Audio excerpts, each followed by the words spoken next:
Yeah, it's fine. It's fine. Yeah? Roll 3, C1, take 1. Rolling. Action on the beat.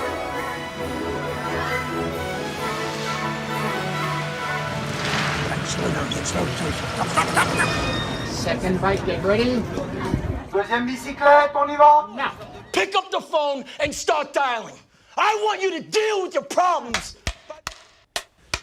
79 fucking explosives. Okay? Say what again? Say what again? I dare you. I double dare you. Cut, print, great take.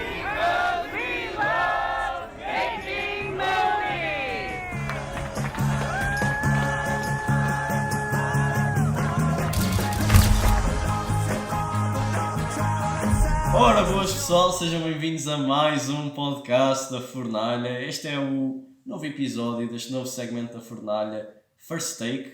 Hoje estamos aqui com um convidado especial, Renato Dias. Renato Dias, olá. Olá, tudo bem? Estou bem, estou ótimo. Ora, malta, eu conheci o Renato na faculdade. Nós estudamos os dois na Salute University em Southampton. Já disse algumas vezes que estudei cá nesta faculdade. Pá, e é engraçado, nós não estudamos no mesmo curso, mas estudamos em cursos semelhantes, né? Eu estou em Film Production, tu estás em Filme, só filme, né? Yeah. Filme.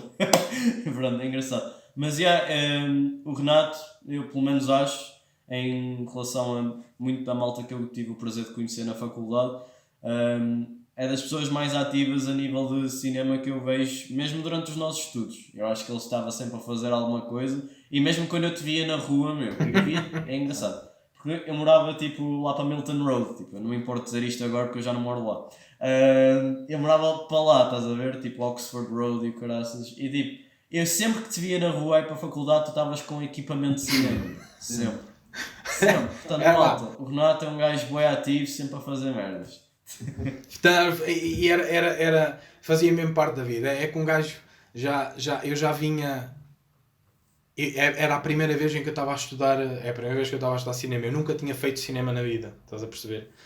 Obviamente, a nível amador, de vez em quando pegava na câmara e fazia umas cenas em casa com os meus irmãos, mas era a primeira vez em que eu tinha acesso às luzes e às câmaras. Então, completamente fascinado. Obviamente não era só eu estava também muitas vezes com o Gonçalo e com o Bruno, também estava rodeado de pessoas que também estavam nesse mindset.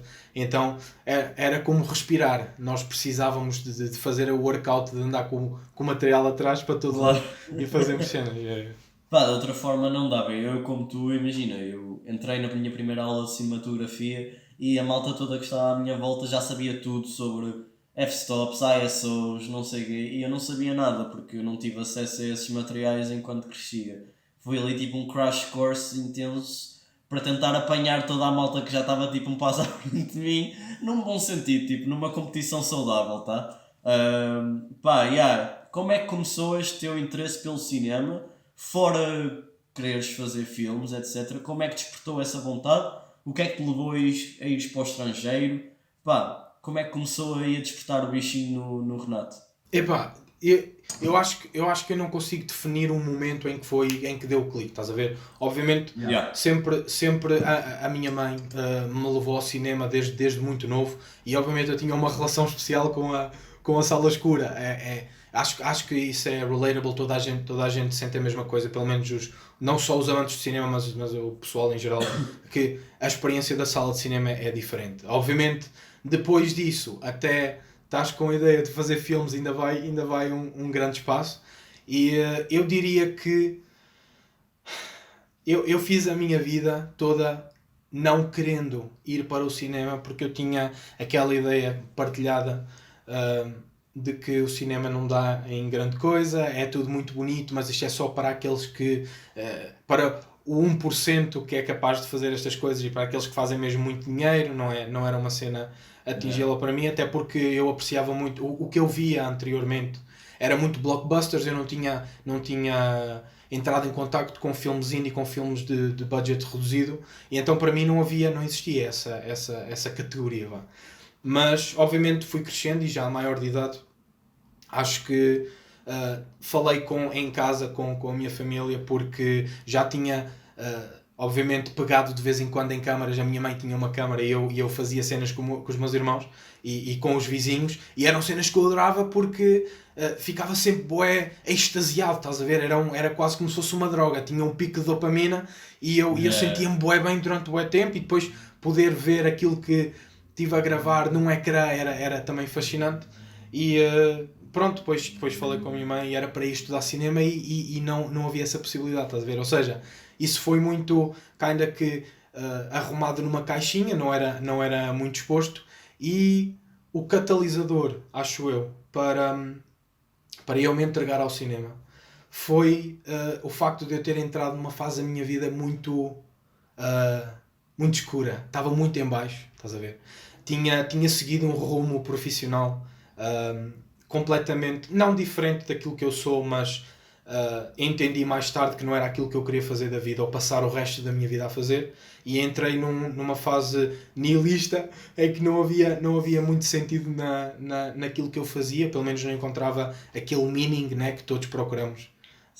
E o cinema ainda que abriu a porta para isso, e eu, na exploração, obviamente com muita meditação sobre a possibilidade vi que realmente fazia sentido. E pá, tirando um bocadinho das tuas palavras, no primeiro dia em que eu me sentei na sala de aula, na primeira aula de cinema, foi a melhor coisa que me tinha acontecido já há muitos anos, e aquela procura de meaning parece que chegou ao fim, era aquilo, estás a ver? E então, muito na descoberta, estás a ver? Não houve uns momentos que catalisaram, mas pronto, e depois acabei então por estudar e estar onde estou, e muito feliz. Ótimo. Tu, quando começaste a estudar, tu já tinhas a noção, ok, eu quando terminar este curso eu quero fazer realização, ou tu ainda estavas assim a descobrir mais ou menos aquilo que estavas a tentar fazer dentro do cinema? Não é que eu tivesse um plano já, mas eu sabia mais ou menos aquilo que gostava de fazer. O que eu gostava de fazer muito era mesmo o desenvolvimento, e era o trabalhar a imaginação e colocar a ideia no papel, e depois arranjar a equipa para tentar gravar. Era essa parte que eu gostava mesmo muito. Para mim, a página branca é uma bênção, é o momento que eu mais gosto, porque tu podes ir onde tu quiseres, e a tua cabeça vai ao infinito se tu assim o quiseres. Então eu sabia que era mais ou menos nessa área que eu gostava de focar. Ou seja, descobri mais tarde, né, que tens o screenwriting, podias ser escritor, não tinha diretor na minha ideia, nem cinematógrafo, nem nenhum desses papéis, até porque eu nem sabia os papéis. Obviamente sabia do realizador, não é? Mas nem sabia o que é que o cinematógrafo fazia, não fazia puto do que é que daquilo que constitui uma equipa para se fazer um filme.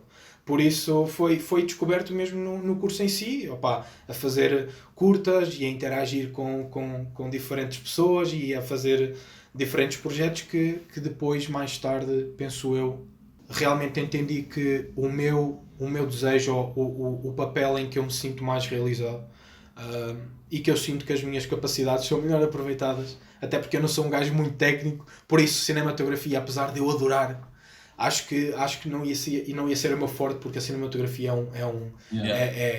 só por si é quase trabalho de cientista, estás a ver números e a temperatura das luzes, intensidades. Tipo, é outra magia por completo, tu saberes aquilo que queres e conseguires dizer a um cinematógrafo o que é que queres.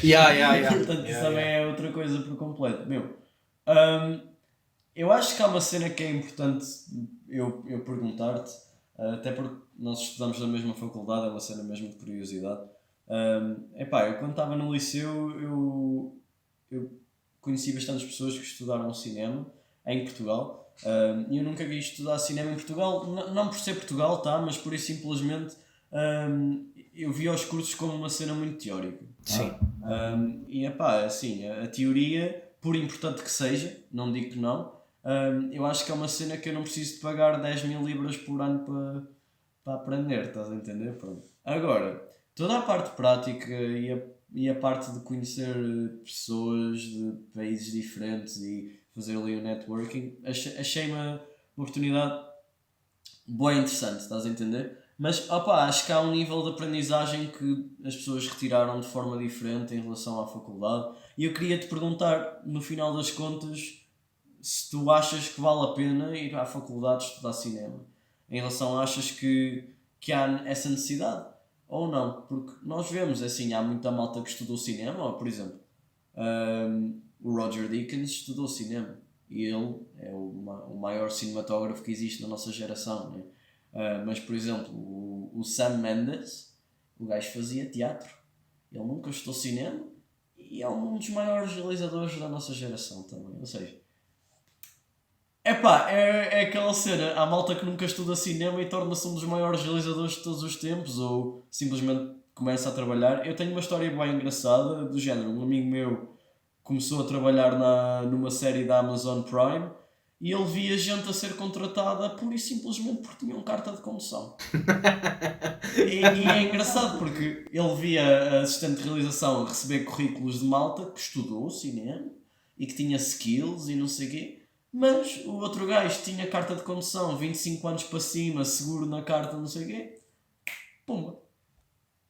Ou seja, é um paradigma para pensar, né? O que é que tu achas? Epá, eu já tive esta conversa muitas vezes com o pessoal, porque acho que até mesmo eu vejo na internet, pá, se fores ao YouTube e pessoal que fala destas coisas também em diversas plataformas, normalmente é um bocado dividido, estás a ver? Apesar de eu ter visto cada vez mais, pelo menos ultimamente, eu vejo o pessoal a cair mais na opinião de que não vale muito a pena, porque eu, para te ser honesto, há uma coisa que eu acho que não acontecia, duas, que eu acho que não acontecia se eu não tivesse entrado num curso.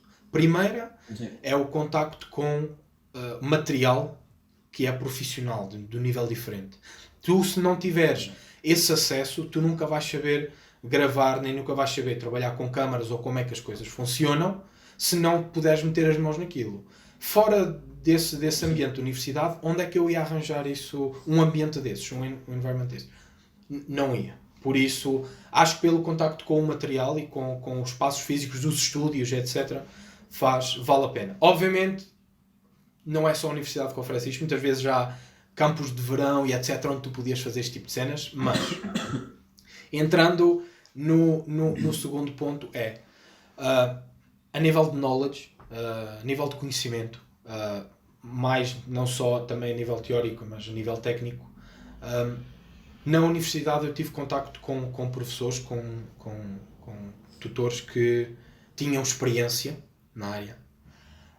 Mais a nível teórico, mas não interessa, mas tinham experiência na área, sabiam, falavam muito e bem e de maneira profunda de vários temas dentro do cinema, e foi aí que eu entrei mais em contacto com por exemplo, o cinema indie. Eu não, para mim não existia antes de eu entrar na universidade e ser apresentado com esse tipo de não sabia que havia um nicho para, não, por exemplo, a A20. Sim.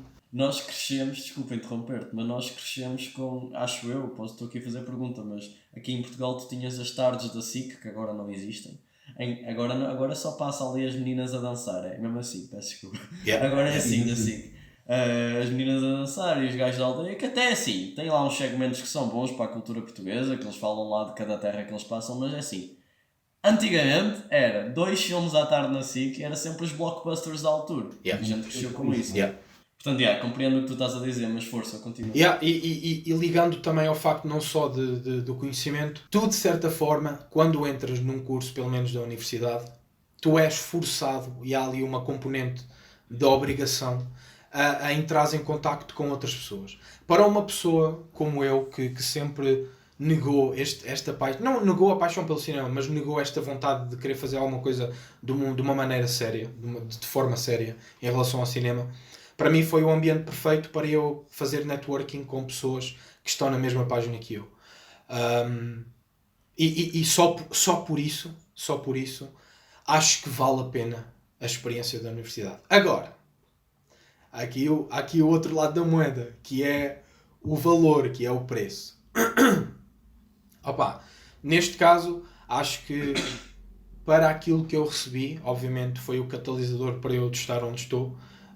Foi bom e estou muito agradecido, mas acho que houve, em relação às expectativas que eu tinha, não foi ao encontro disso e ficou muito aquém Ou seja, parece que dentro de 3 níveis que eu estava à espera completar na universidade, acabei por ficar só no primeiro. Os outros 2 ficou ali havia ali muito espaço para ter que ser eu a descobrir, onde eu nem sequer sabia qual era o caminho para os atingir, não é? E a universidade não colmatou isso. E por aí depois ponho então em perspectiva o preço que eu paguei pelo curso em si e fiquei um bocado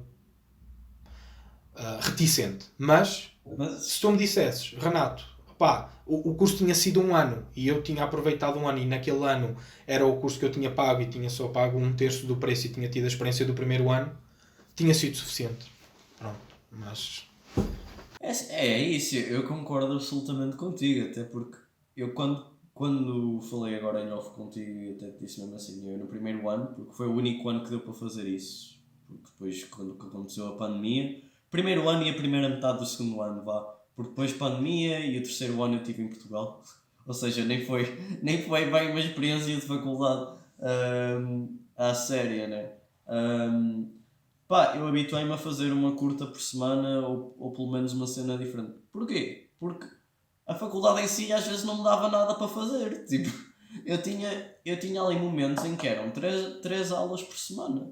Tipo, 3 dias por semana. Nós vindo de Portugal, pelo menos, todos os meus amigos que foram para a faculdade em Portugal, eles têm aulas de segunda a sexta, de manhã até ao fim da tarde, e depois vão para casa e estão a amarrar até às 3 da manhã. E tipo, eu via-me na obrigação do género, ok, eu gosto disto muito, eu quero mesmo aprender, tipo, ou quero pelo menos melhorar. Tipo, tenho que trazer um material para casa, eu não percebia nada de câmaras. Eu lembro-me que uma vez eu olhei para a C100, uma câmara web básica, como se fosse um monstro. E ele veio para casa e eu tinha um ND filter dentro da câmara e eles tinham rodado aquilo na hatch de forma a que ele ainda não estava completamente em linha, ou seja, tu quando abrias a câmara parecia que estava um risco na câmara e eu passei, já parti a câmara toda.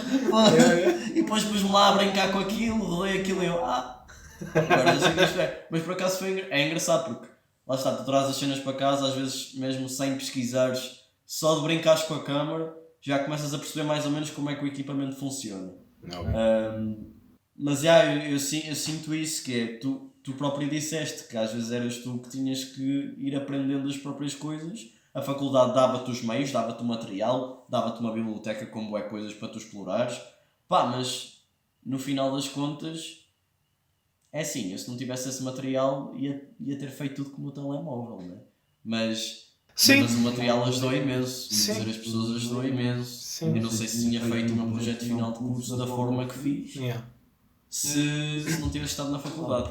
João, se tu não te importares para eu pegar aí em algumas coisas, eu antes de fazer este curso de cinema, foi uma licenciatura, eu já tinha estudado história na universidade em Portugal e fiz ciências do desporto.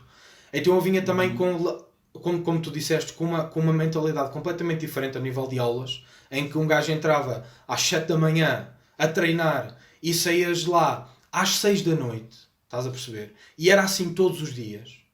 À parte da quarta-feira, podias sair um bocado mais cedo, mas o resto tu estavas completamente carregado. E a nível de carga teórica e a nível de carga, pronto, da informação que tu tinhas que assimilar, é completo. Eu vinha com um andamento completamente diferente do que aquilo que era necessário para cinema aqui em Inglaterra. Agora, eu gostei do facto de eles terem muito espaço para nós poder... Se eu não tivesse, vou pegar naquilo que tu disseste há bocado, 3 aulas por semana e dois dos dias estavam livres, se eu não tivesse provavelmente esse tempo e tivesse a mesma carga que tinha em Portugal, eu acho que não tinha feito, nem tinha experimentado, nem tinha descoberto, nem tinha tido a mesma experiência que tive. Por isso, eu por aí não choro muito, entre aspas, não fico muito incomodado de eles me terem dado muito espaço. Agora, o problema está quando tu, enquanto aluno, tens espaço para crescer, é-te dado uma plataforma para ires buscar os meios que necessitas para a tua aprendizagem, para o teu self-learning, que era muito daquilo que acontecia na Salon University, mas o problema está quando tu usas os recursos todos e de certa forma estagnas na tua equação exponencial de aprendizagem que estavas a seguir e acabas por ser bloqueado porque a universidade já não tem mais meios para te ajudar. Então, por exemplo, eu cheguei a meio do segundo ano E eu tinha professores que, em vez de me dizerem, Renato, faz isto, faz assado, ou vai aqui, vai ali, olha, conhece esta pessoa, assim, sabe? Diziam-me, Renato, olha, acalma, porque os teus colegas precisam de tempo e espaço, e olha, e nós não sabemos mesmo muito, então, para onde é que te vamos encaminhar? E então um gajo fica do tipo, mento, isto é a universidade, não é? Eu acho que vocês, se tu não sabes, diz-me com quem é que eu posso ir procurar, com quem é que eu posso ir trabalhar ou com quem é que eu posso falar. E encontrei então aí uma barreira e os recursos a que um gajo estava à espera de poder usar para chegar ao seu pico, pelo menos continuar o crescimento exponencial, não havia. E então estagnou, estás a ver? Aí é que eu encontro o problema. Não é no facto de eles não terem dado muito espaço, agradeço. O problema está é quando o aluno cresce e adquire mais skills do que aquilo que a universidade consegue alimentar e consegue igualar. Nem sempre tu tens as ferramentas, às vezes eu acho engraçado. Eu e o meu diretor de fotografia, eu chamo-lhe o meu diretor de fotografia porque eu fiz quase tudo com ele. Mas é pá, a gente falava com malta de terceiro ano só para podermos aprender a mexer com as câmaras do terceiro ano, porque nós não tínhamos acesso às câmaras, mas nós chegávamos a um ponto que já trabalhámos tantas vezes com elas que não fazia sentido termos que pedir à malta terceiro para poder usá-las. Então a gente tentou convencer imenso. Houve algumas coisas que conseguimos convencer, tipo smoke machines e o caraças, mas pá, não fazia sentido, pura e simplesmente não fazia sentido. Eu entendo o que tu queres dizer nesse aspecto, entendo o que tu queres dizer. Olha, falando sobre alguns dos teus projetos, queria falar aqui sobre uma curta-metragem que eu tive o prazer de ver recentemente, que foi o Homo Verum.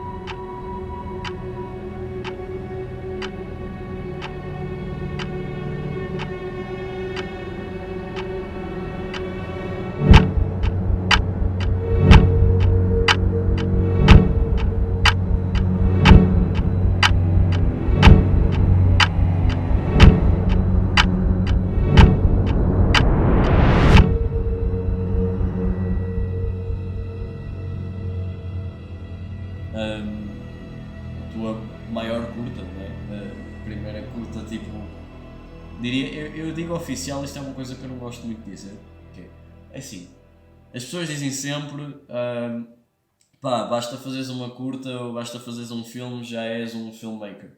E eu gosto muito dessa noção, mas a verdade é que tipo, tu tens um patamar profissional e tens um patamar em que estás a aprender. E eu acho que tipo, esta curta é tipo o primeiro passo num nível a sério, estás a entender? Se bem que estas não são as palavras corretas a serem utilizadas, mais uma vez. Pá, fala-me sobre a tua experiência com o Homo Verum, quais é que foram as tuas inspirações? Eu lembro-me de ver o projeto a crescer na altura, nós estávamos todos a fazer projetos e tínhamos todos a campanha de crowdfunding, cada uma era mais diferente que a outra e eu achava bué piada a ver como é que a malta estava a juntar, pronto, a angariar fundos, né? Porque foram maneiras diferentes. Pá, e fala-me então um bocadinho do processo de realização desta curta. Não, para onde é que eu começo, né? Porque nós podemos falar de tanta coisa. Não. Olha, então fazemos assim, esta curta é uma coisa que eu gostava de dizer só para abrir um bocadinho. Pronto, a curta, na minha opinião, sem revelar muito sobre a história, tu tens ali um homem, quase dois cientistas, né, de certa forma, a viverem dentro de uma mansão, a fazerem um estudo sobre o ser humano. E uma coisa que, na minha opinião, podes-me corrigir se eu estiver enganado, mas para mim, e eu tive que escrever isto porque de outra forma ia-me esquecer, mas pá, aquilo que a tua curta me passa é um senso de realismo com romance e um senso gótico, estás a entender? É quase como uma coisa de terror gótico. Lembrou-me, é quase uma mistura do... Não sei se conheces o Crimson Peak do Guillermo del Toro. É o Crimson Peak do Guillermo del Toro com os maias dessa de Queiroz. É tipo uma conjunção dos dois, estás a ver? É o que eu achei, a ver a tua curta. Está bom, está muito bom. Olha, pegaste aí em duas referências que nunca me passaram na cabeça. Mas lindo, lindo, porque tu agora disseste isso e eu estou a ver de onde é que tu vens, o que é que tu estás a dizer. Muito bom, muito bom. Olha, se formos falar em inspirações para o Homo Verum, porque até a inspiração em si, há muita coisa que acontece, mas por falar em inspirações, eu na altura estou, obviamente, são trabalhos e pessoas que realmente me inspiram bastante, mas eu estava maravilhado com o trabalho de diretores como Ari Aster e Robert Eggers. Foram dois realizadores que me marcaram muito nesta minha descoberta do outro lado do cinema, apesar de eles terem atingido um patamar, obviamente, de distribuição e de exibição digna de um blockbuster, mas os filmes não são blockbusters, não foram feitos num ambiente de blockbuster, obviamente com apoios de estúdios de certa forma médios, grandes, tamanho médio grande, mas mesmo assim eram filmes bastante artísticos, com abordagem já narrativa e até mesmo personagens de maneira que tu não vês normalmente nos filmes, não é? E então eu vinha muito inspirado pelo trabalho deles. O The Witch, se calhar se falar assim mais em filmes em concreto, o The Witch e o Midsommar foram cenas que me marcaram um bocado, e talvez os catalisadores para depois a ideia do Homo Verum ter nascido na minha cabeça. Mas também acho que é digno de se dizer que o próprio conceito em si, obviamente, como tu já disseste várias vezes, nós estávamos a finalizar o curso e tínhamos que fazer um filme, então ainda que, mais uma vez, estávamos naquela situação de obrigatoriedade de termos que arranjar um conceito e ver o que é que conseguimos fazer com isso. E então foi também muito nessa descoberta, porque eu não estava a trabalhar no filme sozinho, obviamente, até porque nesses 3 anos em que um gajo esteve a fazer o curso, eu criei uma relação muito forte com 2 outros apaixonados de cinema, e então trabalhámos no Homo Verum como tom de igual, estás a ver, todos no mesmo nível, todos na mesma página, e havia dezenas de conceitos que nós tínhamos discutido em várias reuniões para ver qual deles é que realmente ressoava melhor entre os três, e pronto, acabou por ser escolhido o Homo Verum. E é engraçado que desse momento nós demorámos tanto tempo a chegar a escolhermos o conceito em si, né? Estávamos ali, mas parece que não chega, e andámos ali durante uns 3 meses à procura daquilo que ia ser, e depois, num espaço de pouco tempo, dentro daquilo que é uma produção de cinema, que são coisas complexas, obviamente, depende, mas são coisas que demoram tempo. Nós, de novembro a abril, tivemos o filme desenvolvido e gravado, não é? Foi também engraçado, não é? Depois foi mesmo tipo foguetão, não houve momento de paragem, foi mesmo até ao final. Obviamente depois em pós-produção a conversa é diferente, mas foi assim que o filme nasceu, foi assim que o filme aconteceu. Eu achei engraçado tu falar sobre as tuas referências, e também eu acho que se notam bastante no filme. Acho que é engraçado que o próprio Robert Eggers, sem dar spoilers sobre o teu filme, mas tens ali uma abertura de créditos inicial que parece tirada do Lighthouse, quase, ali a nível de créditos iniciais. Acho que de facto nota-se inspiração, e mesmo pela forma como a vossa câmara ela trabalha pelos corredores da mansão no qual o filme se passa. Sim, sem dúvida, eu consigo entender de onde vêm essas inspirações. E vocês, a nível desse processo de produção, né, vocês começaram a trabalhar como produtor, começaram a fazer os castings. Como é que te sentiste como realizador do projeto a fazer um casting com atores que são atores profissionais dentro do panorama português, atores grandes, e como é que te sentiste em escolher os atores, saberes que ias trabalhar com malta profissional, ficaste nervoso, ansioso? Como é que foi esse processo?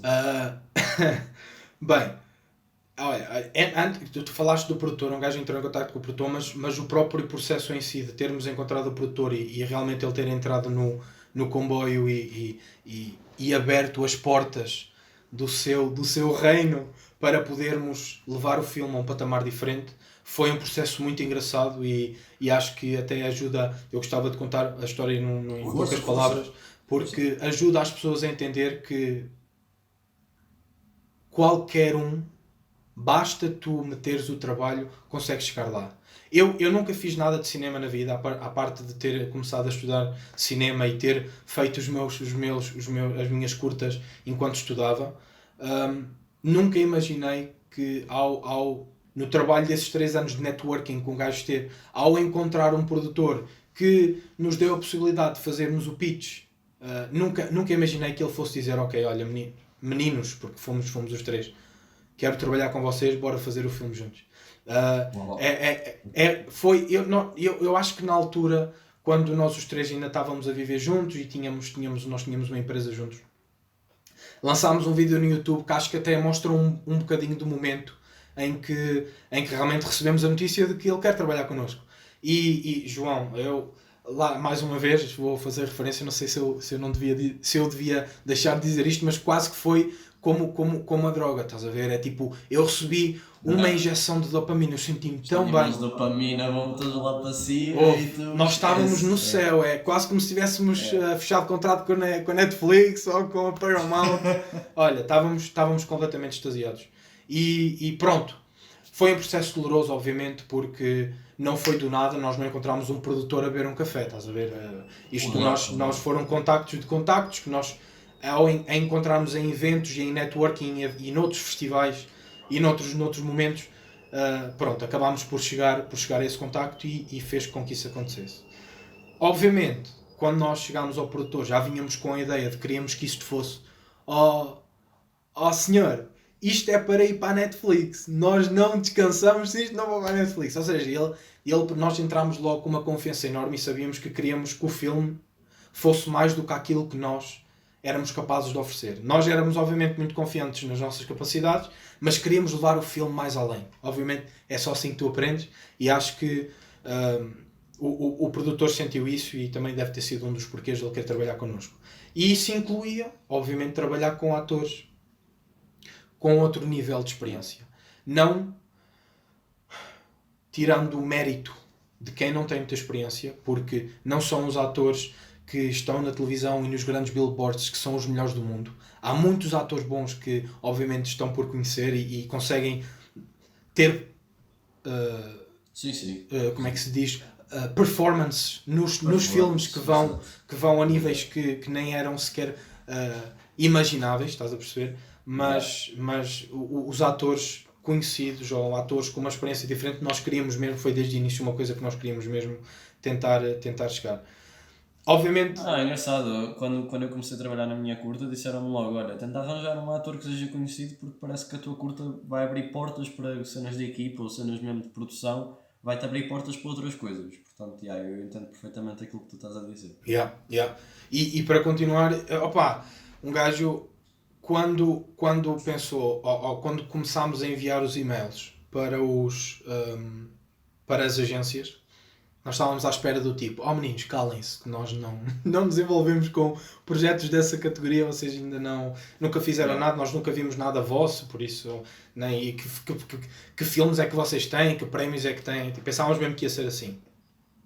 Mas, João, para a nossa surpresa, receberam-nos muito bem, a sério. Não sei se foi porque nós fizemos uma abordagem um pouco ortodoxa. Nós não fomos muito formais, fomos muito apaixonados na maneira como escrevíamos os e-mails e a maneira como nós preparámos o filme para mostrar aos autores, até mesmo antes deles nos dizerem se sim ou se não. Eles tiveram acesso a um dossiê com moodboards, textos, alguns excertos dos personagens, da vida dos personagens e onde é que queríamos que o filme fosse, blá blá blá. Ou seja, em 10 páginas, acho eu, a nível visual muito, muito forte. E então começámos a receber muitas respostas positivas, tipo, ok, nós falámos com ele ou com ela e eles querem saber mais. E nós, obviamente, eu na altura era do tipo, isto está mesmo a acontecer? Será possível? Depois de termos as primeiras reuniões, obviamente um gajo muito, muito nervoso, começámos a entrar na onda da cena e acho que isso aconteceu depois, obviamente, na produção em si, de que éramos simplesmente retirando estes títulos e toda esta ideia de que são celebridades da cabeça. Nós somos pessoas que estão no fundo a fazer a mesma coisa, temos uma paixão pelo cinema e simplesmente queremos estar em set a gravar, percebes? E então, uma vez encontrando esse caminho, encontrando esse terreno em comum, foi muito fácil, foi natural. Foi quase como trabalhar com outro ator, pelo menos nas curtas que eu fiz na universidade, era quase a mesma coisa, percebes? Com um cuidado diferente, mas igual. Sim. É importante, a partir do momento em que tu notas também que eles gostam do projeto, também começas a desmistificar essa parede inicial que tu tens entre esta pessoa famosa, não é? Tu estás ali a trabalhar, é uma cena diferente. Tu já foste então, de certa forma, de encontro a atores que tu já querias trabalhar com eles, é isso? Sim. Para perceber.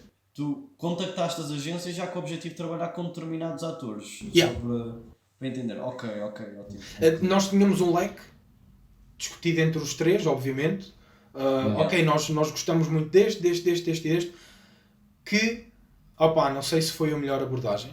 Foi uma abordagem que nós decidimos fazer, se calhar um bocado automática, não pensámos muito nisso, mas não houve, obviamente recebemos muitas self-tapes, não é? Mas, por exemplo, eu acredito e acho que há muitas vezes as casting calls, não é? Que nós não fizemos casting calls nenhumas, onde qualquer, não só pessoa, mas qualquer pessoa dentro da agência, neste caso que nós estávamos a contactar, podia enviar uma tape se quisessem. Nós, neste caso, não fizemos dessa maneira. Tínhamos quase escolhidos a dedo, mas mesmo a dedo, para cada personagem tínhamos cerca de... Não para o Fidalgo, que é o personagem mais velho, não tínhamos tantas escolhas, mas para os outros personagens tínhamos cerca de 7 atores que nós gostávamos, tínhamos escolhidos a dedo, percebes? Mas sim, foi feito dessa maneira e depois fizemos as self-tapes, eles fizeram as self-tapes, nós analisámos e depois acabámos por escolher. Não, isso é espetacular, meu. Vocês já começam a gravar o filme, vocês têm uma equipa grande, se calhar a maior equipa que tiveste para gravar uma curta. Sim. De certeza. Como é que foi para ti, tipo, trabalhar com tanta gente? Para mim foi, tipo, incrível, para ser sincero. Abriu possibilidade para muita coisa. Eu na faculdade às vezes tinha que fazer realização, som, design de produção, tudo ao mesmo tempo, estás a ver? Enquanto que ali tinha tipo uma pessoa para cada categoria. Não sei como é que te sentiste em relação a isso. Acho que os projetos ficam muito mais focados. Não sei o que é que achas em relação a isso. Sim. Não, completamente de acordo. Aliás, até houve um bocadinho de choque no inicial, porque mesmo na definição de papéis entre nós os três, eu falo de nós os três porque éramos os três mosqueteiros desde o primeiro ano da universidade. E mesmo na definição dos papéis aí foi um bocado confrontacional, porque nós não estávamos habituados a trabalhar dessa maneira, mas sabíamos que havia potencial a ser atingido de maneira diferente, de uma abordagem de maneira diferente daquilo que tínhamos feito até agora. Ou seja, até agora era do tipo, como tu acabaste de dizer, cada um faz tudo, somos todos realizadores, somos todos produtores, somos todos cameramans, mas sabíamos que para levarmos o filme ao nível diferente tínhamos que dividir responsabilidades. Obviamente as responsabilidades foram divididas, os papéis foram atribuídos, mas mesmo assim houve sempre aquela componente democrática que em todas as escolhas, em cada um dos papéis, em todas as decisões em cada um dos papéis, tínhamos todo um e-take. O que é interessante, e acho que o Homo Vermo é um resultado de 3 cabeças e não de uma só, de 3 visões e não de uma só, apesar de haver intakes diferentes, em situações diferentes, mas mesmo assim, num todo, overall, é quase 1/3 de cada um, entre aspas. Houve muita partilha, obviamente, entre nós os três, e depois, ao trabalharmos com a crew em si, eram cerca de 30 pessoas que nós tínhamos em set, em relação à crew. Em set, dependendo dos dias, e não só em set, depois na pós-produção também era diferente. Mas da crew em si eram por volta de pessoas que nós tínhamos contacto direto, eram por volta de 30 pessoas, e mais uma vez, o momento inicial do tipo, a responsabilidade que tu carregas nas costas de teres que responder a todas as dúvidas e perguntas que toda esta multidão tem em relação ao filme, em relação aos papéis, em relação ao que têm que fazer. Toda a hora, né? É maluco, é daunting, como é que se diz em português? É quase assustador. Assustador. É uma pressão enorme. Assustador, mas depois, não sei, não sei se sou só eu, acho que é um bocado partilhado, mas depois dos primeiros minutos de lidares com esse medo e passares da ponte para o outro lado, É natural. Sem dúvida. É uma equipa, não é? É Yeah. como se estivesse a jogar futebol. Yeah. Tipo, Yeah. tens uma equipa e tens que partilhar. Yeah. Um é um médio, outro é o avançado, é o que for. não é? Isso mesmo. Estás Isso a partilhar ali as coisas, não é? Trabalhar com os atores em si, pronto, uma categoria diferente, obviamente um gajo diz, Sim, depois de passares aquele momento de medo assustador inicial, ainda que tudo, as peças começam a encaixar naturalmente. Epá, é assim e não é assim, porque obviamente tu enquanto diretor, e a responsabilidade que tu tens para a equipa é manter obviamente o nível profissional, mas que o filme no final não só carrega visão e leva o filme onde as pessoas esperam, mas há sempre aquela expectativa, e por isso tens que te comportar e saber mais ou menos guiar o pessoal e o projeto nesse sentido, no sentido correto, não é? E isso de vez em quando obviamente leva-te a momentos em que talvez por falta de experiência, não é?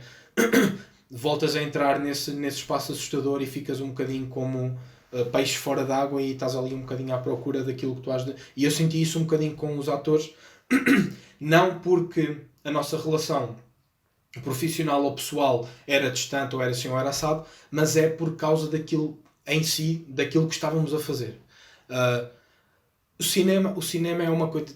Obviamente estamos todos na mesma página, todos queremos fazer o filme, todos estamos ali para fazer um filme, mas o cinema é uma coisa que é muito subjetiva e tu tens diferentes perspectivas e diferentes métodos, diferentes maneiras de abordar problemas e abordar temas e abordar o cinema em si, e aí causa um bocadinho de torrada, estás a ver? Um gajo bate cabeças para tentar encontrar uma solução a ver se o projeto continua a andar. E com os atores, não aconteceu muito com a crew, porque obviamente tu tendo uma visão, sabes exatamente onde é que queres a luz e o que é que tem que acontecer, é diferente. Com os atores, obviamente sabes o que é que queres que aconteça e o que é que queres, falámos disso antes de começarmos o podcast, o que é que tu queres gravar, mas há sempre ali algumas subjetividades que entram em ação e tu tens que saber jogar com isso no momento, e acho que é uma skill extremamente necessária, que é, tu não só tens que ser bom obviamente a dirigir e tens que ser bom e tens que saber o que é que estás a fazer, ou pelo menos demonstrar que sabes o que é que estás a fazer, ter a confiança para isso, mas eu não sei se sentiste a mesma coisa, mas o facto de tu seres capaz de, num momento muito complicado em que tu não sabes qual é que é a solução e a tua equipa também não sabe qual é que é o caminho a tomar, mesmo assim tens a confiança para arrumar e para, com eles em conjunto, descobrir a solução para o problema e seres o catalisador para que o projeto não encrave, e com os atores, né? As coisas não encravem, mas que continuem Exato. Não sei se tu sentes a mesma coisa, pelo menos é uma skill que eu notei. Acho que sim, porque o meu colega, o meu produtor, ele costumava-me dizer que, e os meus próprios professores dizem muitas vezes que filmmaking, né, fazer cinema, é quase uma resolução de problemas a 24 horas por dia. Porque tipo, o filme, os shots, tu já os imaginaste antes, fizeste uma shortlist, realizadores com diferentes métodos, entram lá e filmam aquilo que calhar. Também tens esses métodos. Mas num método assim mais tradicional, entre aspas, tu fazes a tua shortlist, sabes o que é que queres filmar, trabalhas com os teus atores ou fazes o blocking no próprio set, e está ali mais ou menos programado, mas a verdade é que ou a luz é diferente às vezes, ou os atores têm uma ideia diferente daquela que tu tens, e vai haver sempre uma coisa qualquer que está a falhar e que tu tens que resolver, torná-la melhor ou pelo menos fazê-la resultar. E eu acho que sim, isso acontece a toda a hora, literalmente. Yeah. Por exemplo, uma vez trabalhei com uma atriz e estava a fazer um filme no qual ela tinha que fazer uma personagem que, pronto, era uma prostituta. E ela tinha que estar na rua, pronto, vestida como uma prostituta. Mano, ela foi parada pela polícia. E tipo, nós tivemos que explicar que estávamos a fazer um filme e eu tive que lhe mostrar que, desculpe, nem fui eu, foi a minha mãe que estava lá, a minha mãe estava a conduzir o carro, teve que explicar. E no dia a seguir outra cena foi, ela tinha que fazer uma cena à noite vestida como prostituta e eu nem me passou pela cabeça que a miúda ia ter frio. Porque tipo, a equipa era eu, a minha mãe e um amigo meu. Era uma curta muito pequenina. Essas coisas acontecem, mas isso são problemas pequeninos. Tu vais a casa, vais buscar uma manta, resolves e fazes a cena, estás a entender? Agora, há coisas muito, muito complicadas às vezes, ou uma coisa quebra, ou um produto ou um material, mas a nível de visão e a nível de coordenação de atores, eu acho mais complicado do que propriamente a equipa, porque a equipa tu consegues pôr numa visão específica. Eu acho muita piada às vezes trabalhar com som.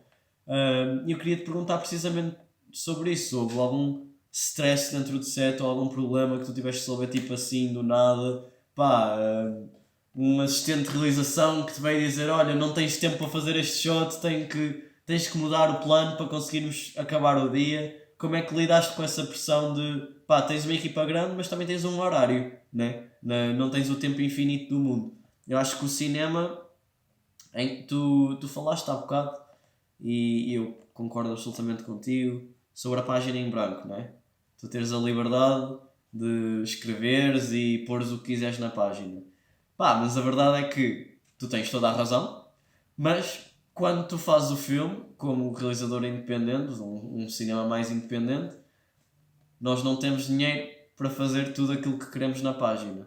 Ou seja, precisamos ou de abdicar de certas coisas, ou, na minha opinião, a melhor opção, transformá-las para aquilo que temos e conseguir esmiuçar o máximo que conseguimos para tornar aquilo algo especial. Como é que tu conseguiste lidar com a pressão de um orçamento e a pressão desses possíveis problemas que possas ter tido em set, etc.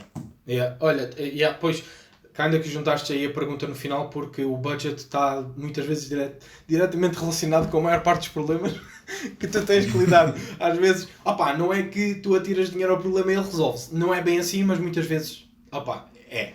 Se tu tiveres mais tempo, só o facto de tu poderes ter a possibilidade de teres mais tempo, que muitas vezes vem da capacidade financeira, dá para tu resolver os problemas e de uma maneira completamente diferente. Mas, por exemplo, eu em set tive o problema, acho que isso acontece, não em grandes produções, mas muitas vezes em filmes indie, filmes mais pequenos, não tens tempo limite, tens que cortar shots, coisas que tu estavas a imaginar. Uma vez este filme sendo um filme partilhado por 3 pessoas, a visão não era só minha, era de 3 pessoas, a escolha não era só minha. Ou seja, eu podia dizer, não quero cortar, mas a AD dizia, não, vamos ter que cortar alguma coisa, e as outras 2 pessoas diziam, vai ter que ser isto, temos que cortar. E era aquilo que era cortado e acabou, estás a perceber?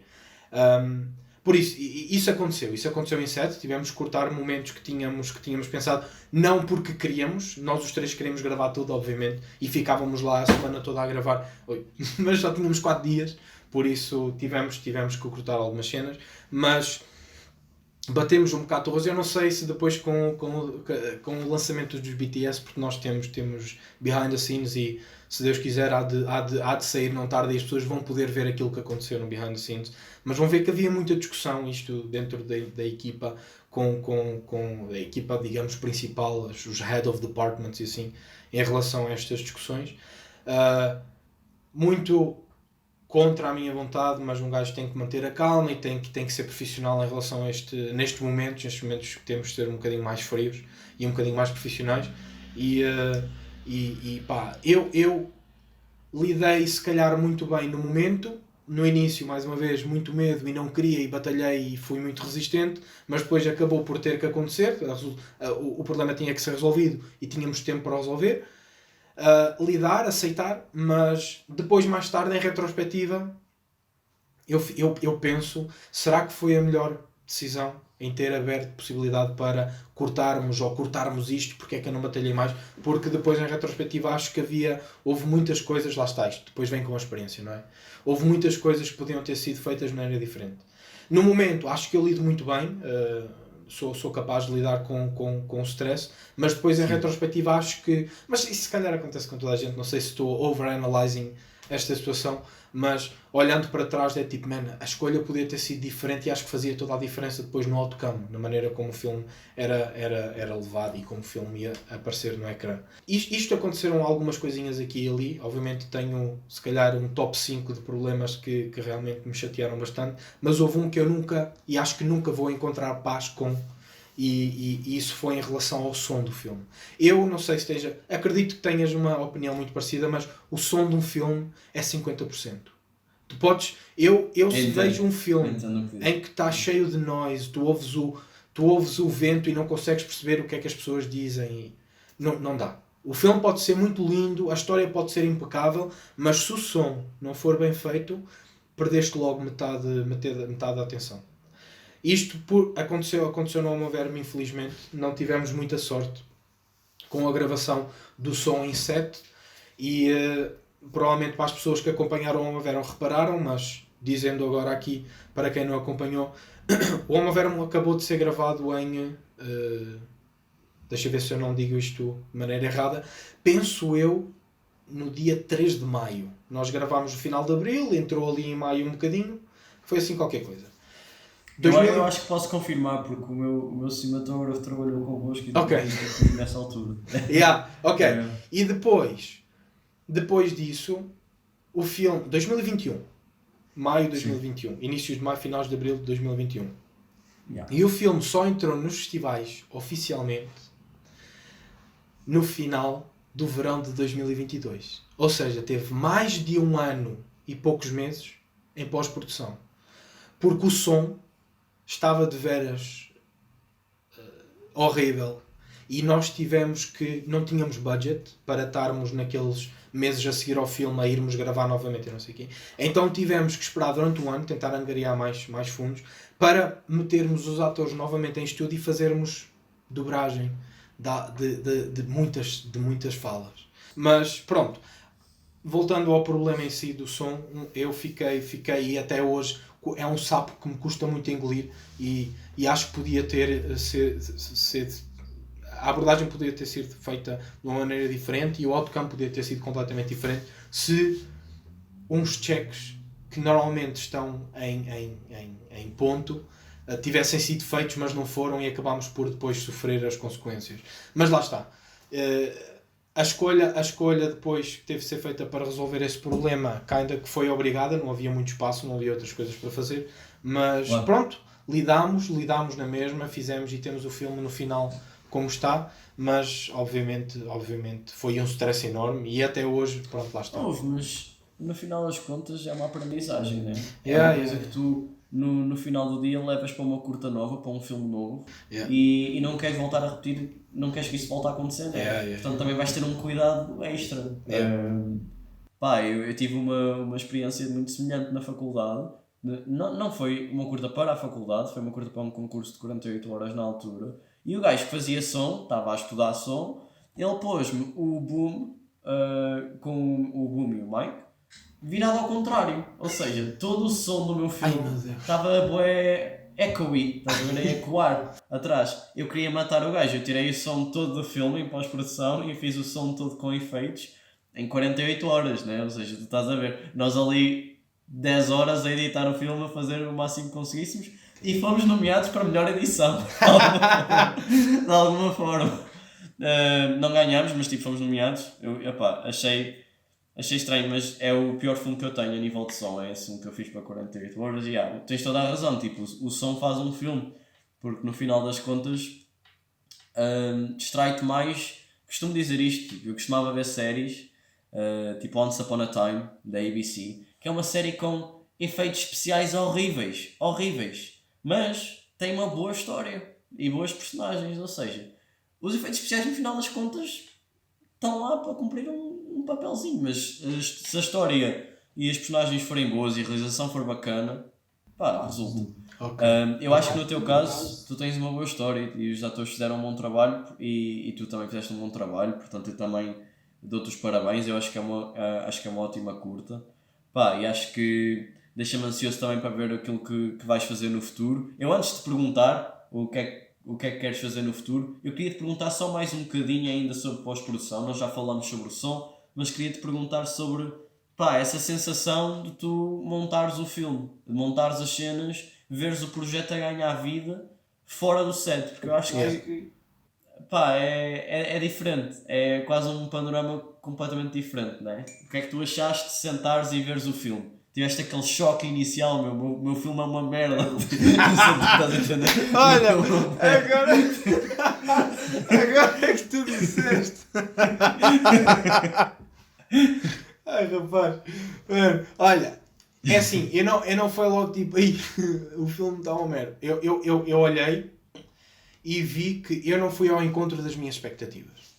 E acho que foi a mesma coisa com os outros dois elementos da equipa, neste caso o Gonçalo e o Bruno. Acho que nós percebemos que ficámos aquém. Agora, o problema está no facto de nós termos criado umas expectativas Netflix e nós estávamos ainda a fazer a universidade, acabar a universidade, ou eu da minha parte só tinha 3 anos de experiência e a pessoal com quem nós estávamos a trabalhar, muitos deles não eram assim tão experientes, tínhamos elementos como o produtor, obviamente, muito experientes na área, mas a nível do som e tudo, eram pessoas que tinham estado na universidade há pouco tempo, não tinham assim muita experiência.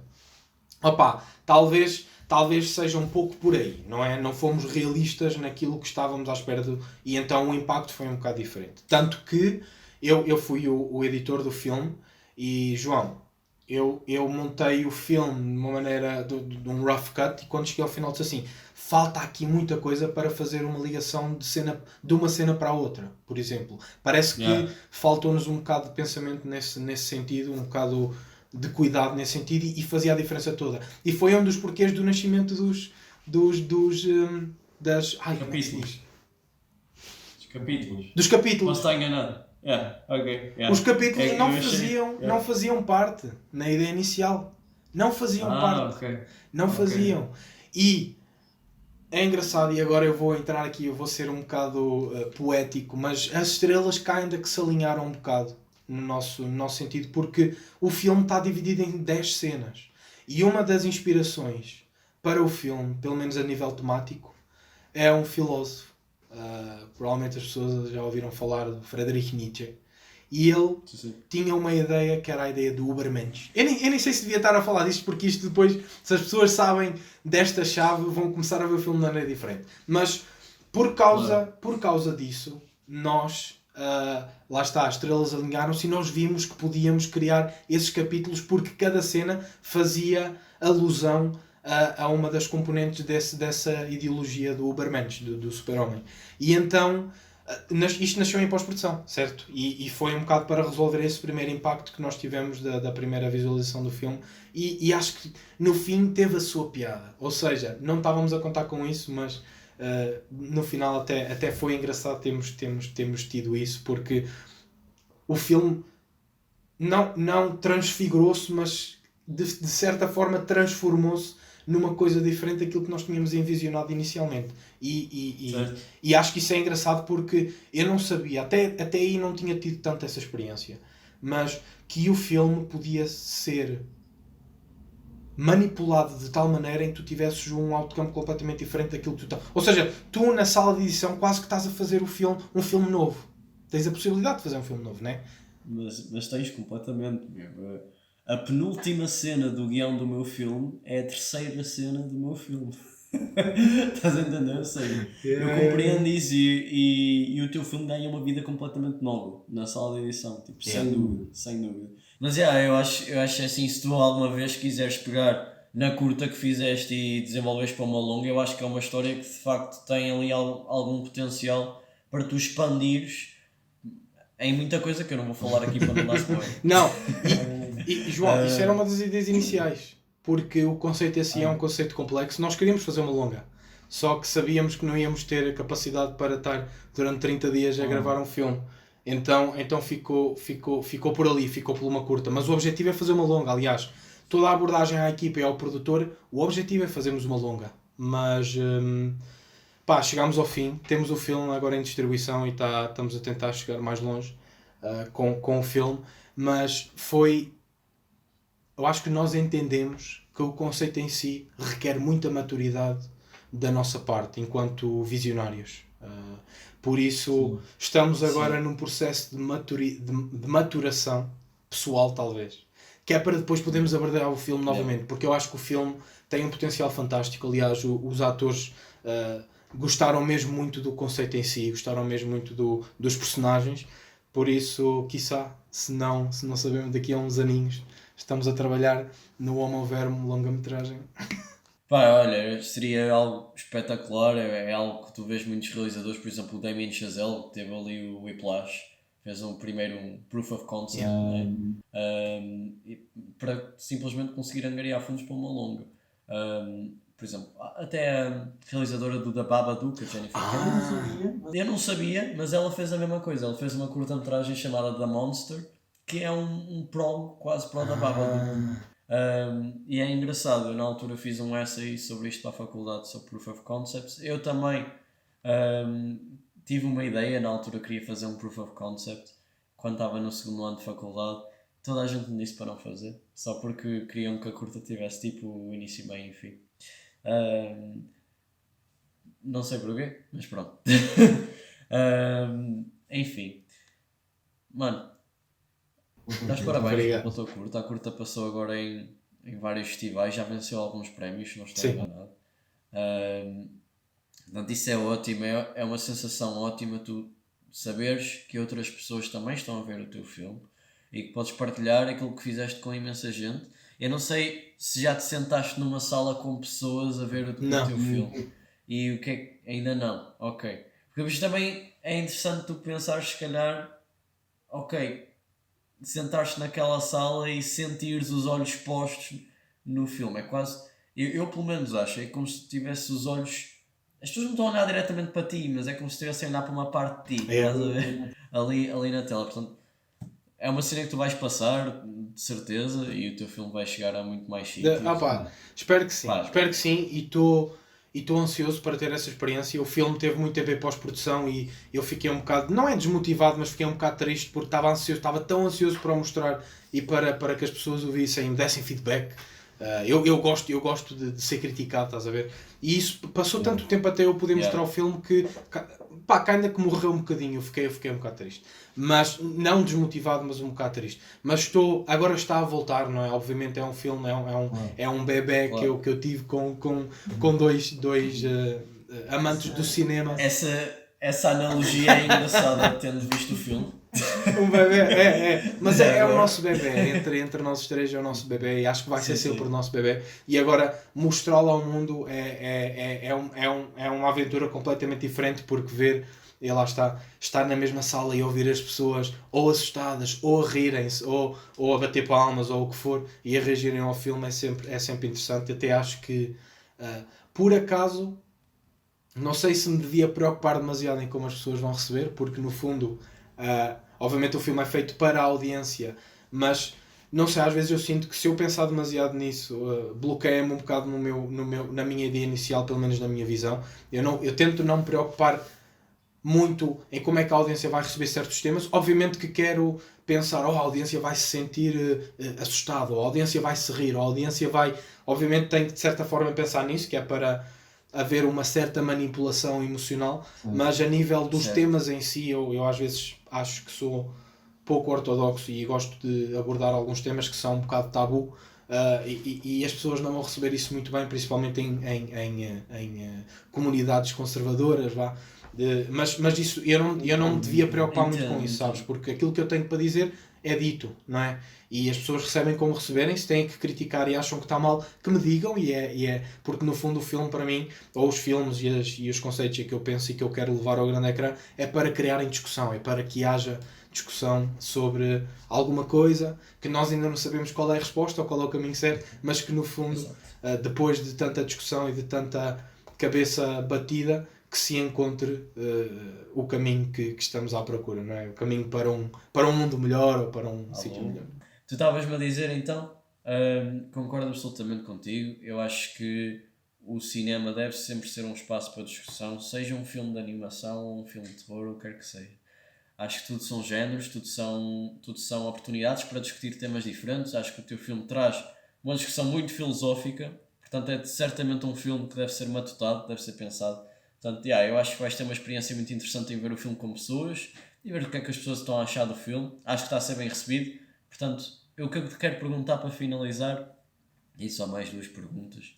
A primeira é, o que é que vai indo aqui para a frente? Quais são os próximos passos? Pós-Almoveram? O que é que o Renato Dias vai fazer? O Renato Dias. Bom, o Renato Dias quer fazer o seguinte, mas vamos ver se acontece. Mas obviamente é uma luta constante e o meu objetivo era... como não sei se já mencionei, mas eu estou a trabalhar num filme novo, estou na parte do desenvolvimento. Obviamente vamos ver se conseguimos angariar alguns fundos e ver se isto se vai realizar, fazendo referência um bocado à comparação àquilo que o Homo Verme foi.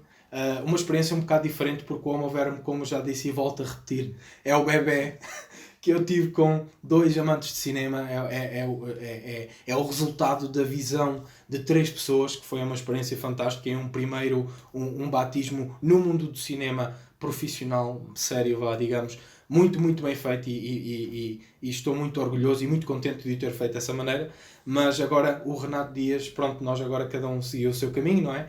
E eu, enquanto diretor e enquanto escritor, tenho trabalhado nos meus projetos e tenho agora uma curta em desenvolvimento e estou a ver se consigo ver se a gravo este próximo ano. Se correr tudo bem até o final deste ano, não é? 2023, mas vamos ver. E também estou a trabalhar numa longa-metragem, porque é um mundo, não diria completamente diferente, mas diferente de uma curta.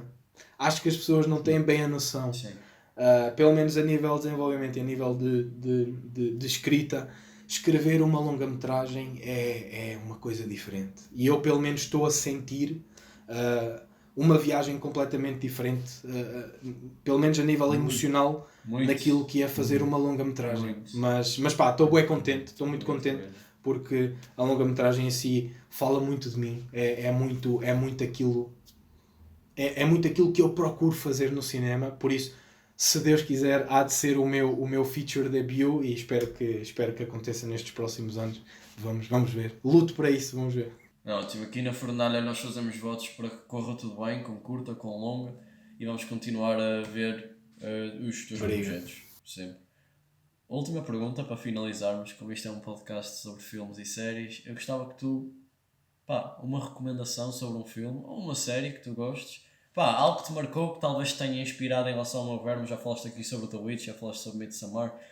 Um filme que te marcou na tua jornada como um todo, sei lá, como... Olha, eu não vou dizer aquilo que me inspirou mais, ou assim. E se eu deixasse aqui, se eu semeasse aqui as minhas inspirações, que são coisas que eu apreciei bastante, trabalhos que eu apreciei bastante, que têm também grandes influências nos próximos projetos que eu vou abordar.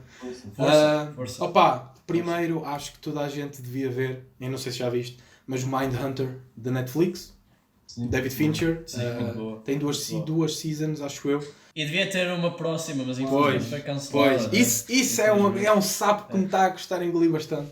Mas acho que deviam ver, eu recomendo vivamente. Acho que é uma série que entretém bastante e pronto, e aborda temas que lá está, depende da perspectiva, mas são temas que são um bocado complicados e têm a ver ali com personagens, pelo menos os que estão a ser analisados pelos personagens principais são serial killers, eu digo aqui, e a conversa que eles têm, a maneira como muitas vezes se monta empatia e simpatia entre a audiência e estes personagens é interessante, porque de certa forma faz-te, em retrospectiva, analisar e meditar sobre aquilo que tu és e a pessoa que és, da maneira que estás a receber este momento. E depois, como é baseado em história verídica, então pronto, depois aí ainda entra num nível diferente, porque só de pensar que aquilo que tu estás a ver realmente aconteceu, depois também te leva numa trip, numa viagem completamente diferente. Pronto, recomendo Mindhunter. Recomendo Mindhunter. E a nível de filmes, a nível de longas metragens, houve uma que me bateu bastante. Obviamente que acho que vai cair um bocado fora daquilo que as audiências em geral normalmente veem, mas foi uma viagem ao passado que eu fiz para um diretor que me está a marcar bastante e que eu estou extremamente interessado. Foi uma viagem que eu fiz agora há pouco tempo, estou a ver a filmografia toda dele, mas que é o diretor do Mirror, do Stalker, Tarkovsky. Exatamente, e do Andrei Rublev. Foram 3 filmes que eu vi dele agora ultimamente e João, não sei, há alguma coisa que aquele senhor faz nos seus filmes que me fazem emocionar de uma maneira que eu nunca tinha sentido em qualquer outra experiência. Ele tem uma cena muito magnética na forma é estranho. É estranho. Há alguma coisa, eu não sei se é bruxaria, Se eu que é. Mas ele mete-te numa viagem, ele faz-te entrar num transe que eu pelo menos estou a adorar. Depois, a nível cinematográfico, acho que ele tem um peso enorme e acho que os filmes dele, a nível visual, são muito pesados e são muito ricos. Lá está um bocado de inspiração daí, lá está para amantes de cinema e pessoas que estão envolvidas em cinematografia. Acho que é um filme fantástico, mas pronto, são estes os elementos que me estão a influenciar agora ultimamente e estão a carregar muito naquilo que eu vou fazer no futuro. Recomendações fantásticas. Renato, mais uma vez, muito obrigado por vires, a sério, foi um prazer. Obrigado falar por convidar, contigo aqui obrigado, no foi um podcast. prazer. Estás sempre convidado para aparecer Obrigado. quando quiseres um filme, quando quiseres discutir um filme, Eu estás à falo vontade, muito, por isso, convida-me que outra vez se quiser, tenho sempre coisas para falar. Ótimo. Olha, malta, pessoal, obrigado e até à próxima. Tchau, tchau.